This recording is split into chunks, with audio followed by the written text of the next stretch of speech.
في جملة صغيرة ممكن تكشف أخلاقك فعلا. محدش هيعرف. تلاقي حاجة في مكان تقول محدش شافني. تغلط في شغلك وتقول محدش هياخد باله. تستلم باقي زيادة وتقول أكيد مش هتفرق. تلاقي حد نسي حاجة وتقول هو أصلا مش واخد باله. بس هنا السؤال مش حد هيعرف، السؤال انت هتعمل ايه لو محدش عرف.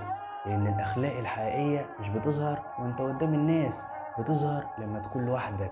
لما يبقى قدامك اختيار، تاخد حاجة مش بتاعتك ولا ترجعها، تخبي غلطتك ولا تعترف، تستغل ان محدش شافك ولا تفتكر ان ربنا شايفك.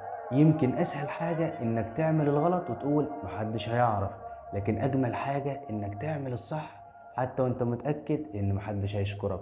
لان في فرق بين واحد بيعمل الصح علشان الناس شايفاه، وواحد بيعمل الصح لان ربنا شايفه. وفي الاخر اللي محدش شافه من الناس ربنا شافه. ما تنساش تصلي على النبي. سلام.